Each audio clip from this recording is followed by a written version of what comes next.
essa? Ih, deixa eu quieto aqui, rapaz. Tô resolvendo as questões na velocidade da luz. Ih, se ligou. Aí, tu acha mesmo que resolve questões na velocidade da luz?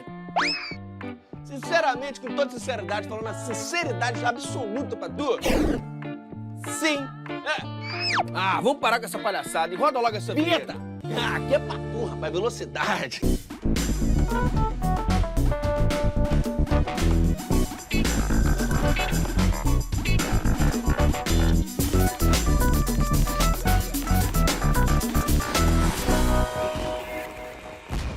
Hora do Enem no ar e hoje é dia de física.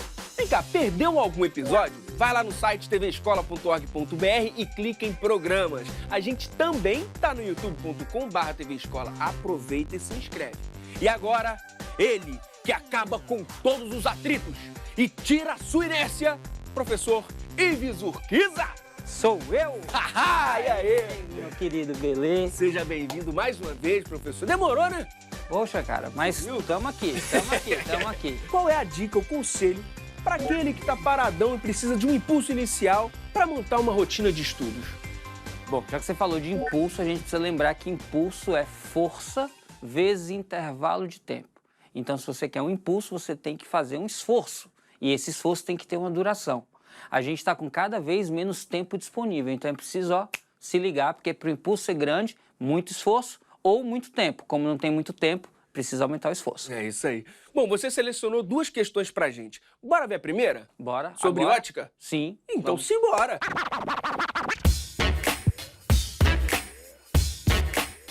Tá aí, questão 125 do Enem de 2018, caderno azul, primeira aplicação. É uma questão de ótica, né?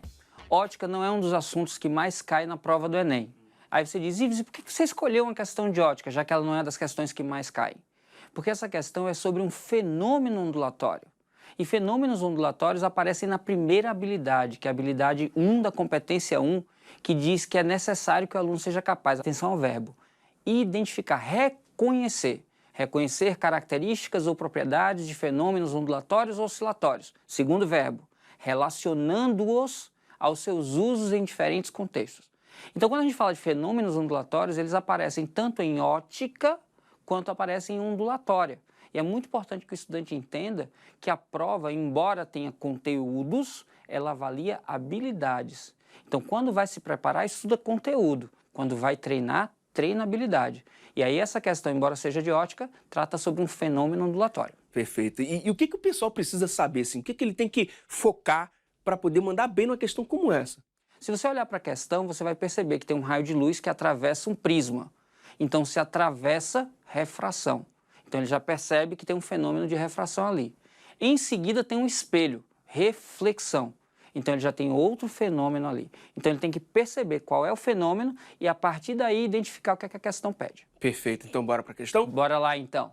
Eu gosto sempre de começar lendo o comando, porque muitas questões têm textos extensos. E muitas vezes, quando o aluno chega no final, pede informações do texto de apoio. E ele precisa voltar ao texto, já que ele leu sem atenção devida, porque ele não sabia o que era pedido. Então, se ele lê o comando, quando ele volta, ele evita uma releitura. Ele já ganha ali 30, 40 segundos, que pode parecer pouco, mas numa prova de 90 questões, isso às vezes dá quase uma hora. Observando os pontos luminosos revelados no filme, de baixo para cima, por favor, grifa isso. Constatam-se as seguintes cores. Beleza. Ele está mostrando aqui esse aparato, o raio faz toda essa trajetória aqui, e ele quer que eu leia daqui de baixo para cima. Muito cuidado com isso, de baixo para cima. E aí eu tenho 3 raios que não estão identificados e eu quero identificar as cores. Aí o que é importante eu perceber? Isso aqui é um prisma que está recebendo um raio que se divide em cores. Então, se eu tenho mais de uma, esse raio é policromos, várias cores. Policromático, se divide, e aqui é muito importante. No fenômeno da refração, quanto maior for a frequência, maior será o desvio. Então, olha só o caminho que seria sem o prisma. Perceba 3 desvios. Quem desviou mais tem maior frequência. Se tem maior frequência, tem menor comprimento de onda. Frequência e comprimento de onda são inversamente proporcionais. Então, quem desvia mais tem maior frequência e, por isso, tem menor comprimento de onda. Então, esse raio que faz esse maior desvio e que vai lá para cima, no mais alto, tem maior frequência. Esse raio que desvia menos, bate aqui e vem aqui para baixo, tem menor frequência. Então, a gente já pode botar aqui um sinal de mais para lembrar que esse caminho percorrido com o maior desvio e que foi lá em cima tem maior frequência. Já esse caminho que teve o menor desvio, bateu e veio aqui, menor frequência. E aí, como a gente tem que velocidade é dado por lambda vezes f, considerando a velocidade constante, a gente vai ter uma relação de inversa proporcionalidade. Maior frequência, menor comprimento de onda. E aí a gente vai então buscar na tabela quem tem maior frequência ou menor comprimento de onda para saber isso aqui. Ou vai buscar quem tem a menor frequência e o maior comprimento de onda para identificar esse. Tranquilo? Tranquilo. Aí ele diz, a figura representa um prisma óptico, constituído de um material transparente cujo índice de refração é crescente com a frequência da luz. Veja que ele já deu essa informação, caso você não soubesse, ele já disse isso. Crescente com a frequência da luz que sobre ele incide. Um feixe luminoso composto por 3 luzes, vermelha, azul e verde, incide na face A e emerge na face B, ou seja, sai do prisma na face B. E após ser refletido por um espelho, incide num filme para fotografia colorido, revelando 3 pontos. Observando os pontos, determinar de baixo para cima quem são as cores. E aí ele dá em cima do prisma uma sequência e muita atenção no que está aparecendo aqui no canto direito. NM, nanômetro, unidade de comprimento de onda. Então o que ele está dizendo para a gente é comprimento de onda. Aqui eu pensei em frequência, não foi? Foi. Então, se eu pensei em frequência, aqui é a máxima e aqui é a mínima. Certo. Como ele está dando lambda, eu vou pensar o contrário. Aqui em cima é o de menor lambda e aqui embaixo o de maior lambda. Aí o restante que sobrar é o do meio. Beleza. Então, das cores que ele deu, vermelho, azul e verde, qual é o que tem maior comprimento de onda? Vermelho. Quando você olha para a tabela, vermelho está lá em 700. Então, eu já sei que essa cor aqui de baixo é a vermelha. Certo. Das que ele deu, qual é a que tem menor comprimento de onda, verde ou azul? Se Azul. você olhar, o verde está perto de 500 a 550 e o azul 450, então tem o menor lambda. É o azul. Então, aqui em cima, essa cor é azul. Sobrando só, então, para essa do meio, a cor verde. Se a gente for cobrir as cores aqui, só para ilustrar, a gente vai ter, saindo daqui, sofrendo menor desvio e chegando aqui embaixo, vermelho. Saindo daqui, sofrendo maior desvio e chegando aqui em cima, azul. Certo. E aqui no meio é verde, mas como o quadro é verde, eu vou deixar amarelo só para destacar. Beleza. Importante, ele mandou ler de baixo para cima. Então a gente vai ver vermelho, verde, azul. A sequência é vermelho, verde, azul. E a alternativa que diz isso para a gente, vermelho, verde e azul, é a alternativa letra A, de aprovação, que quem assiste aqui a hora do Enem, com certeza está mais próximo. Show de bola.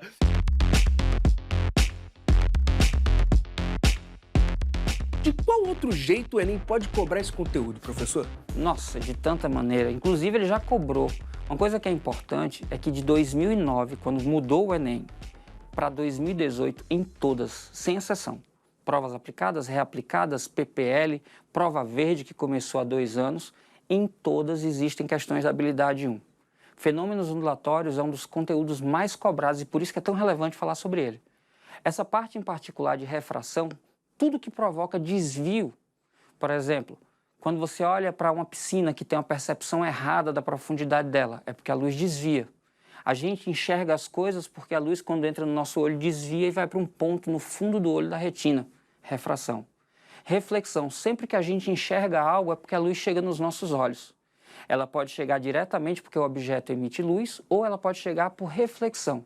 Eu, como não tenho brilho próprio, embora Ah, o pessoal para com pense, isso, tem o brilho próprio, sim. a luz precisa bater em mim para que você me enxergue. Então, isso é um fenômeno de reflexão, por exemplo, e tantos outros, onde envolver espelho, onde envolver superfície polida, onde você puder enxergar algo através de reflexão, pode cair no Enem. É isso aí. Tranquilo? Tranquilo. Professor, quando a gente aprende esse conteúdo? Bom, na maioria das escolas, esse conteúdo aparece ou no final do primeiro ano do ensino médio, ou aparece no segundo ano do ensino médio e é revisado no terceiro ano do ensino médio. Em algumas escolas, no ensino fundamental, no 9º ano, é visto uma geral sobre os conceitos de física, mas num nível de profundidade pequeno, até porque os alunos são um pouco maduros para acompanhar tudo. Ótica, quando aparece, é mais estudo de cores, mas não fenômenos com muita precisão, como esse caso precisaria ter um pouco mais de compreensão. Eu acredito que é mais fácil falar de final do primeiro ano do ensino médio ou início do segundo ano. Em livros didáticos que são separados em módulo 1, 2 e 3, está normalmente no módulo 2. Professor, no primeiro bloco falamos de ótica e agora vamos falar de ondas. Todos estão em fenômenos ondulatórios, não é isso? Isso, que bom que você entendeu, exatamente. A gente está discutindo fenômenos ondulatórios que aparecem tanto em ótica quanto na ondulatória. Até porque quando a gente fala de ótica, luz. E luz é um tipo de onda. Então a gente poderia estudar ótica dentro de ondulatória, só que tem tantos fenômenos que a gente diferencia. Professor, por que ondulatória é tão importante? Porque tem uma habilidade dedicada exclusivamente aos fenômenos ondulatórios. E essa habilidade de 2009 a 2018, em todas, sem exceção, em todas as provas foi cobrada. Então vale muito a pena reforçar o conteúdo. Perfeito. Você trouxe mais uma questão pra gente, tá certo? Certíssimo. Bora lá ver? Bora sim.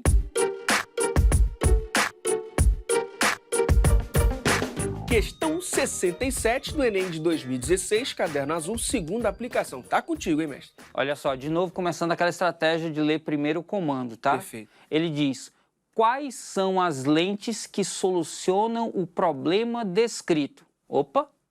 Direto, né? Sim. Que problema? Agora, quando eu for ler o problema, eu já sei que eu tenho que identificar. Tem uma situação problema que vai estar explícita e eu vou entender qual é para poder olhar para as alternativas.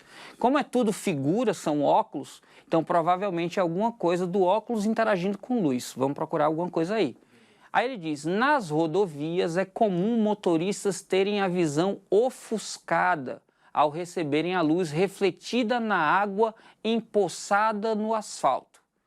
Sabe-se que essa luz adquire uma polarização horizontal. Grifa essa informação que é muito importante. Já você explica pra gente, né, professor? Isso. Para solucionar esse problema, há a possibilidade de o motorista utilizar óculos de lentes constituídas por filtros polarizadores. Vamos já falar o que é isso. As linhas nas lentes dos óculos representam o eixo de polarização dessas lentes. Então veja que a letra A, as linhas são verticais, na letra B são inclinadas, oblíquas, na letra C eu tenho vertical e horizontal, uma lente de cada tipo, na letra D eu tenho ambas horizontais e na letra E aparentemente não tem polarização porque a lente é lisa. Tranquilo? Tranquilo. Vamos pensar em onda. Quando você pensa numa onda, você pensa numa vibração. Certo. Tudo bem isso? Sim. Pronto. Existem, nas classificações das ondas, dois tipos de vibração. A vibração que acontece na linha da propagação da onda e aquela que acontece perpendicular a essa linha. Como assim? Quando eu estou me comunicando, falando com você agora, o ar passa pelas minhas pregas vocais, que interrompem a passagem do ar ou deixam o ar passar. Isso cria uma região de alta pressão quando as pregas abrem e de baixa pressão quando as pregas fecham. Na frente da minha boca, o ar é empurrado. Mais pressão comprime, menos pressão relaxa. E aí esse movimento perturbatório vai chegar no seu tímpano, que é uma película fina, quando bate com mais pressão, deforma mais. Quando bate com menos pressão, deforma menos, e ele vibra à medida que as minhas pregas se movimentam. Como foi de mim para você, eu posso traçar uma linha que representa a direção de propagação. Sim. Ao longo dessa linha, o ar se movimentou paralelamente. Isso representa uma onda que a gente chama de longitudinal. Agora, se eu pedir para você segurar uma corda, Sim. segura a corda. Segurei a corda. Esticou a corda. Tá aí. Se eu tanger essa corda, como uma corda de violão, Sim. quando eu tanjo essa corda, ela, por ser elástica, ela se deforma e essa vibração, ela é perpendicular à linha da corda. A vibração se propaga e chega até você que vibra a mão do outro lado. Sim. Pronto. Então, quando eu vibro aqui, eu transfiro energia para sua mão que vibra. Alguma coisa, desculpa o mico, tá? Mas alguma coisa parecida com isso aqui, ó. Opa, lá. Moleque! Essa galera de street dance, né? Pois é, então esse movimento aqui, essa vibração para cima, para baixo, enquanto a onda vai para o lado. Isso é uma onda transversal. Somente ondas transversais podem ser polarizadas. E o que é uma polarização? É uma escolha, só isso. É uma seleção. Eu separo um plano de vibração onde essa onda pode vibrar e todos os outros planos não teriam vibração. Eu não sei se seria melhor mostrar com um barbante, não sei se você tem uma corda aí. Tem? Tem, Opa, tem. show.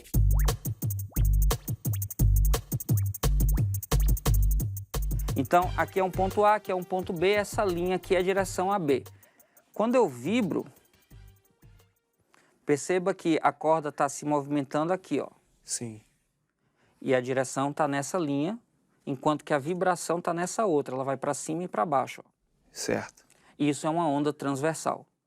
Certo. Essa onda transversal, ela pode ter uma interrupção dessa vibração. Certo. Alguma coisa parecida com...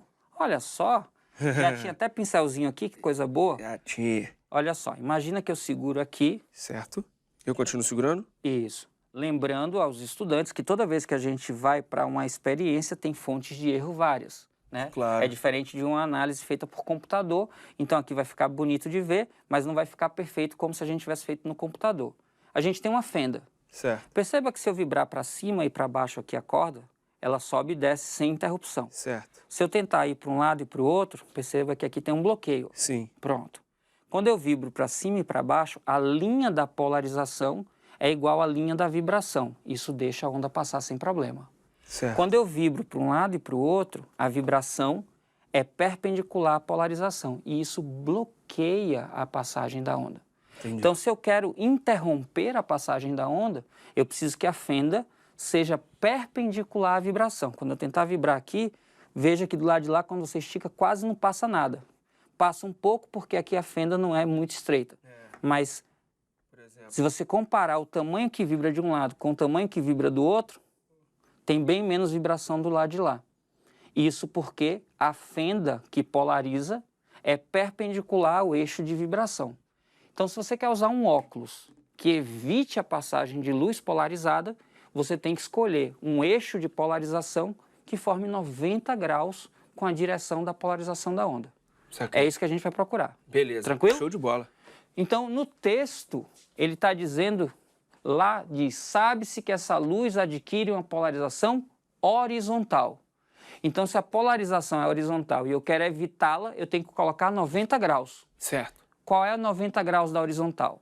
A vertical. Vertical. Então, eu vou procurar uma alternativa onde as linhas que representam o eixo de polarização do óculos sejam verticais. E aí eu tenho duas que aparecem vertical, a letra A e a letra C. Só que na letra C, eu tenho uma lente vertical e uma lente horizontal. Nessa lente horizontal eu teria problema, eu ainda veria o brilho.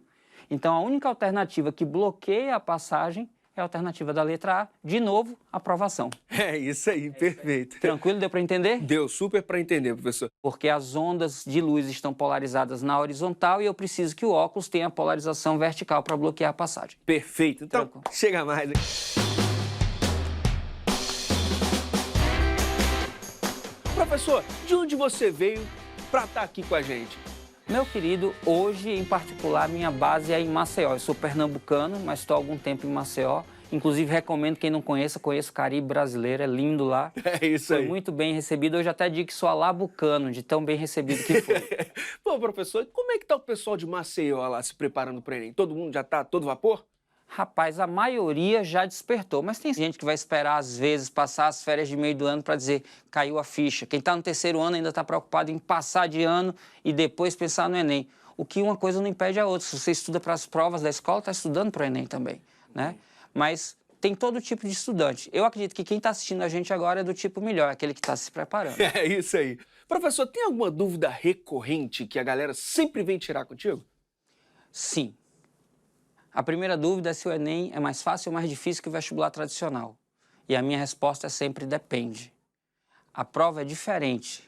Para alguns é diferente e difícil, para alguns é diferente e mais fácil. O que muda principalmente é que o Enem trouxe o cotidiano do estudante para dentro da prova. Que ele começou a fazer perguntas do tipo por quê, ao invés de só perguntas do tipo quanto. E na minha percepção de professor, para mim hoje, muito melhor dar aula para questões Enem do que para vestibulares tradicionais, porque eu discuto os porquês, que é o que mais me interessa na ciência. E é nessa onda que chega o nosso momento Pop Prof.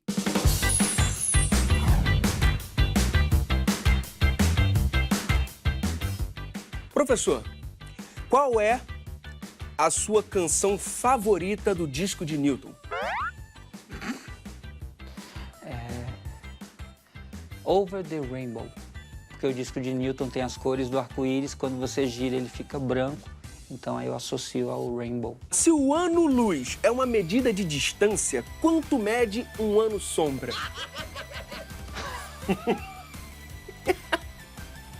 Considerando que a luz, quando passa, deixa a sombra atrás de si, tem a mesma distância que o ano-luz. As perguntas estão boas, hein? O que acontece se eu estiver numa nave viajando na velocidade da luz e ligar o chuveiro elétrico? A água cai quente. Mas para quem está do lado de fora, o banho vai ser eterno. Eterno? É, porque na velocidade da luz o tempo congela. Congela para quem está olhando de fora. Esse foi Ives Urquiza no nosso Momento Pop Prof. Professor, como é que tá lá a sua experiência no YouTube? Landy, é incrível, cara. O efeito de capilaridade que a rede permite, né? Imaginar que de uma salinha de 9 metros quadrados a gente fala para centenas de milhares de estudantes toda semana, mais de 15 milhões de aulas assistidas, e entender que a rede permite que a gente acesse os sonhos das pessoas.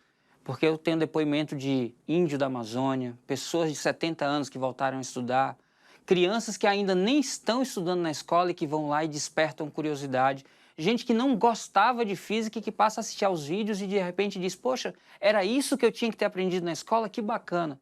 Então esse tipo de coisa é um motor sem fim, de energia infinita para que a gente continue o trabalho da gente. É muito bom, eu sou muito grato a isso. E você é sucesso, né? Você sabe que sim, professor. Ah, eu sou muito feliz. Feliz eu sou, isso eu tenho certeza. É isso aí. Então, já peço uma dica, professor. Aquela sugestão, aquela dica top para quem está em casa e continuar os estudos, mandar bem aí no Enem.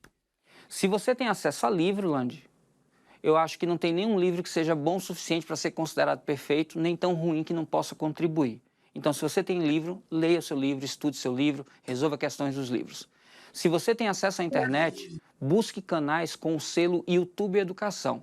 Por quê? Porque esses canais são canais que foram chancelados. Eles passaram por um processo de curadoria e eles, embora não haja nenhum tipo de restrição de metodologia, há uma restrição. Não pode ter conteúdo errado.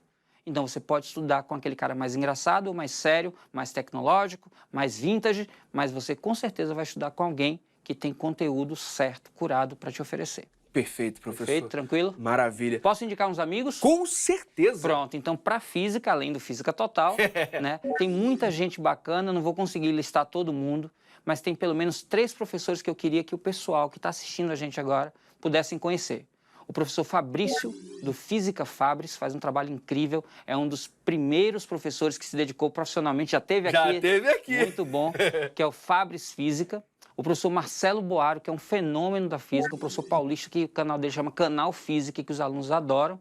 E um professor jovem aqui do Rio de Janeiro, chamado Wesley Reis, que é o Canal da Física. Então, qualquer desses 3, além do Física Total, tem muita coisa boa para oferecer para quem está se preparando. Show de bola, professor. Muitíssimo obrigado mesmo. Eu que agradeço mais uma vez, meu querido, convite. E quando for chamar, não pergunte se, pergunte só quando, porque chamou eu venho. Show de bola, hein? Anotaram, né, galera? Bom, a gente fica por aqui. Eu sei que você tá ligado no nosso site, então aproveita e corre lá para conferir os outros episódios. tvescola.org.br, clique em programas que você acha o Hora do Enem ou no youtube.com/tvescola. E até a próxima. Valeu. Sempre bom.